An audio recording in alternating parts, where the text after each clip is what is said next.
Oh, well, hello! So, many moons ago, I was born in Scotland, which is surprising to a lot of people because it really doesn't sound like it. No. We moved to England when I was about 4. It was me and my sister, my mum, my dad, and my gran, and I have this epic extended family, so every Christmas and birthday it felt like there were hundreds of people around, which was actually kind of amazing.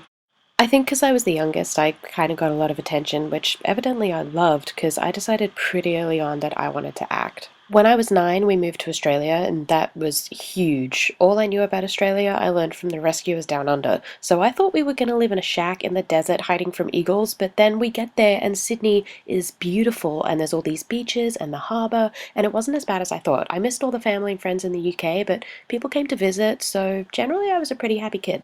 When I was in high school, I got involved with the local church and started going to youth group and Bible study, which was great because I was kind of miserable in school. I just never quite fit in and I always felt awkward. But the people at youth group were awesome and they accepted me, and I spent 95% of my time with them rather than the girls I actually went to school with. Not that they were evil or anything, I just never felt like I could actually be myself.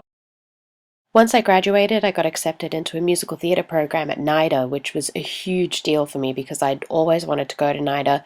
And I'd known I wanted to act, but that course was really the first time where I thought, oh my god, I could do musicals for a living. This could actually be my job.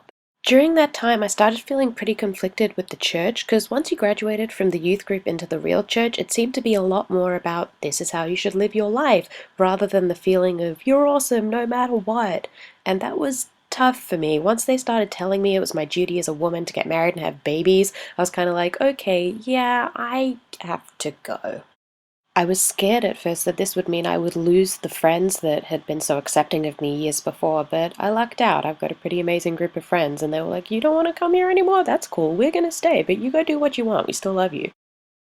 So I finished up at NIDA, and I wasn't quite ready for the professional theatre world. I was only 18, so I just drifted for a couple of years. I ran my own business making jewelry for a minute. I spent a summer in London at RADA doing Shakespeare. I fell in love, got my heart broken, saw my best friend get married, and then I just kind of went, you know what? I need a change. I packed my bags and peaced out and moved to New York. It was crazy. It was the first time I'd ever lived away from home, and I was all the way on the other side of the planet. I was pretty set on doing musical theater for like the rest of my life, so I went to AMDA and it was like fame on crack. It was kind of scary, but it was also pretty incredible. I was singing and dancing at school every day, and then I'd get to run around New York and just, grow up. It was like a dream. It was insane. At the start of second year, our classes all got switched around, and on the first day, I met this tall, sassy redhead. We discovered we were basically the same person, and boom, instant best friendmanship. And we became pretty much attached at the hip. That's a really awkward doodle. I'm so not talented at drawing. We finished the drama school part of AMDA and then we went on and got our degrees, and somewhere along the way we got each other completely and utterly hooked on YouTube.